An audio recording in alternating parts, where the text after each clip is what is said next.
आज हम ऑस्ट्रेलियाई कंपनी टैक्स की थोड़ी जटिल सी दुनिया को समझने की कोशिश कर रहे हैं। हमारे पास कुछ टैक्स कानून है, एटीओ के दिशा निर्देश भी हैं और हमारा मकसद है इनमें से सबसे जरूरी जानकारी निकालना, कंपनियों के टैक्स के मुख्य पहलू। बिल्कुल।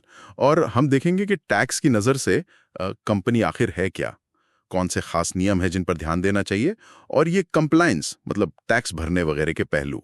ये जानकारी बिजनेस वालों और उनके सलाहकारों के लिए बहुत काम की है। अच्छा, तो सबसे पहले यही कि टैक्स के लिए कंपनी क्या है। क्या ये बस वही लिमिटेड या प्रोप्राइटरी लिमिटेड वाली फर्म है? नहीं नहीं, देखिए यहाँ दायरा काफी बड़ा है। इसमें क्लब या एसोसिएशन जैसे समूह भी आ सकते हैं, मतलब जो रजिस्टर्ड कंपनी नहीं है। बस शर्त यह है कि वो साझेदारी यानी पार्टनरशिप ना हो। अच्छा, ये तो दिलचस्प है। मतलब दायरा काफी फैला हुआ है। हाँ, ये जानना जरूरी है क्योंकि कई बार लोग सोचते हैं कि वो इस दायरे में नहीं आते। और टैक्स कितना लगता है? कोई एक ही रेट है सबके लिए? देखिए, जो स्टैंडर्ड रेट है वो तो 30% है, लेकिन कुछ कंपनियों के लिए कम रेट भी है। जैसे 2024-25 में 25%। 25% किन के लिए? इन्हें बेस रेट एंटिटी या BRE कहते हैं। इसके लिए 2 मुख्य शर्तें हैं। शर्तें? अच्छा, क्या है वो? एक तो कंपनी का कुल सालाना कारोबार मतलब एग्रीगेटेड टर्नओवर $50 मिलियन से कम होना चाहिए। 50 मिलियन, ओके। और कुल मतलब उस कंपनी से जुड़ी जो दूसरी कंपनियां हैं उनका कारोबार मिलाकर। हाँ, समझ गए। और दूसरी शर्त यह है कि कंपनी की 80% से ज्यादा कमाई पैसिव इनकम न हो। पैसिव इनकम जैसे किराया या ब्याज? हाँ बिल्कुल, किराया, ब्याज, कुछ तरह के डिविडेंड्स, रॉयल्टीज, ये सब। मतलब अगर किसी छोटी कंसल्टिंग फर्म का टर्नओवर तो कम है पर उसने कहीं इन्वेस्ट किया है और उससे ब्याज काफी आ रहा है, तो हो सकता है उसे वो 25% वाला फायदा न मिले। बिल्कुल सही। ये पैसिव इनकम वाली शर्त कई बार फंसा देती है। इस पे ध्यान देना होता है। हाँ, ये तो समझना जरूरी है। अच्छा, टैक्स रेट्स तो हुए, लेकिन मैंने सुना है एक और चीज है निजी कंपनियों के लिए, डिवीजन 7A। ये सुनने में बड़ा टेक्निकल लगता है, ये है क्या असल में? हाँ, डिवीजन 7A ये प्राइवेट कंपनियों के लिए बहुत ही महत्वपूर्ण है। इसका सीधा सा मकसद ये है कि कंपनी के मालिक या शेयर होल्डर कंपनी का मुनाफा बिना टैक्स चुकाए ना निकाल लें। बिना टैक्स चुकाए कैसे?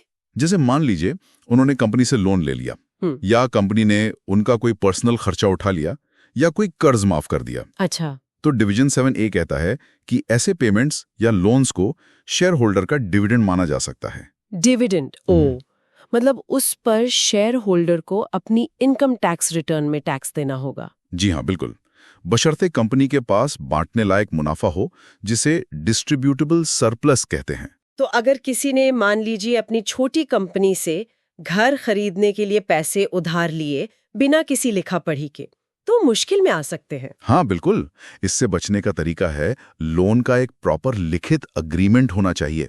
उसमें ब्याज दर तय होनी चाहिए जो एटीओ हर साल बताता है। बेंचमार्क रेट जैसे 2023-24 के लिए ये 8.27% थी। 8% से ज्यादा? हाँ, और लोन चुकाने की एक तय अवधि भी होनी चाहिए, जैसे बिना सिक्योरिटी वाले लोन के लिए ज्यादा से ज्यादा 7 साल।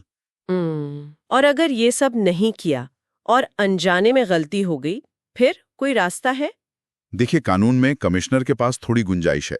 वो ईमानदार गलती या अनजाने में हुई चूक मानकर राहत दे सकते हैं, लेकिन ये साबित करना पड़ता है कि गलती वाकई अनजाने में हुई थी, और ये हमेशा आसान नहीं होता। अच्छा, मतलब सावधानी बरतना ही बेहतर है। बिल्कुल। ठीक है। अब मान लीजिए कंपनी को फायदा नहीं हुआ, नुकसान हो गया, तब क्या? हाँ, ये भी होता है।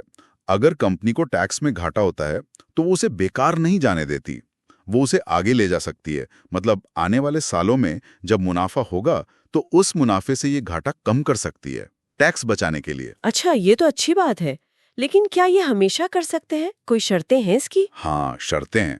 ऐसे ही नहीं, 2 मुख्य टेस्ट पास करने होते हैं। टेस्ट?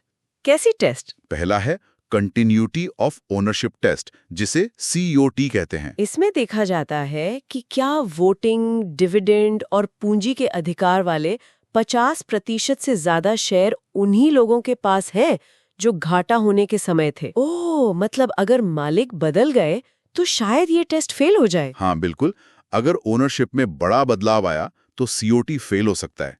तब दूसरा टेस्ट आता है, सिमिलर बिजनेस टेस्ट या SBT। Similar business test. हाँ, इसमें ये देखते हैं कि क्या कंपनी घाटा होने के बाद भी वैसा ही या काफी मिलता जुलता बिजनेस कर रही है जैसा पहले कर रही थी। इसमें नए बिजनेस या लेन देन को भी देखा जाता है। ये COT से थोड़ा ज्यादा फ्लेक्सिबल है। ठीक है, तो या तो मालिक वही रहें या फिर बिजनेस वैसा ही चलता रहे, मोटे तौर पर। हाँ, सही समझा आपने। अच्छा, एक और चीज जो अक्सर सुनते हैं, डिविडेंड पर फ्रैंकिंग क्रेडिट्स। लोग कहते हैं इससे डबल टैक्स बचता है। ये क्या सिस्टम है? हाँ, ये ऑस्ट्रेलिया का इम्प्यूटेशन सिस्टम है। ये डबल टैक्सेशन रोकने के लिए ही बनाया गया है। Double taxation? हाँ, सोचिए, कंपनी ने अपने मुनाफे पर टैक्स दिया, ठीक, मान लीजिए 30%। फिर बचा हुआ मुनाफा उसने डिविडेंड के तौर पर शेयर होल्डर को दिया। अब अगर शेयर होल्डर उस डिविडेंड पर फिर से अपनी इनकम मानकर टैक्स दे, तो उसी मुनाफे पर 2 बार टैक्स लग गया ना। हाँ, ये तो ठीक नहीं लगता। ये करता है कि जब कंपनी टैक्स चुकाकर डिविडेंड देती है, तो वो उसके साथ फ्रैंकिंग क्रेडिट लगा सकती है।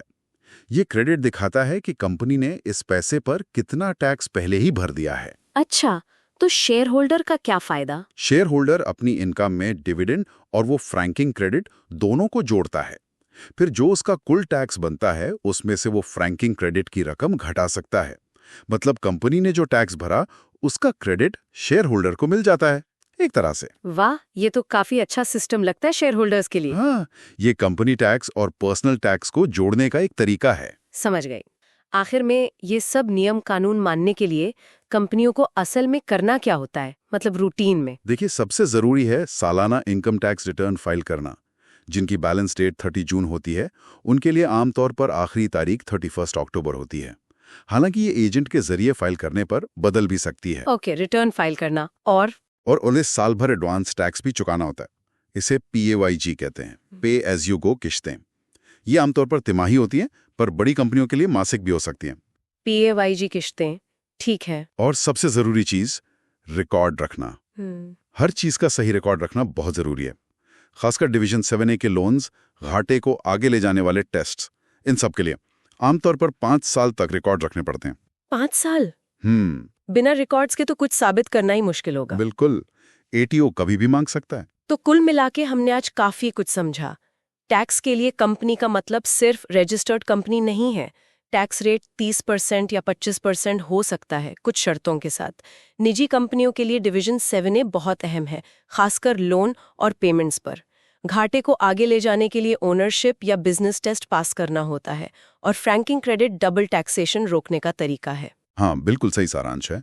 और एक सोचने वाली बात यह है कि टैक्स कानून कभी एक जैसे नहीं रहते, वो बदलते रहते हैं। जैसे डिवीजन 7A में कुछ बदलावों की बात चल रही है, टैक्स दरें भविष्य में बदल सकती हैं, तो व्यवसायों को हमेशा ये सोचना चाहिए कि इन संभावित बदलावों का उनकी लंबी अवधि की योजनाओं पर, उनके निवेश के फैसलों पर क्या असर पड़ सकता है। ये एक लगातार चलने वाली प्रक्रिया है, सिर्फ एक बार समझ लेने वाली बात नहीं।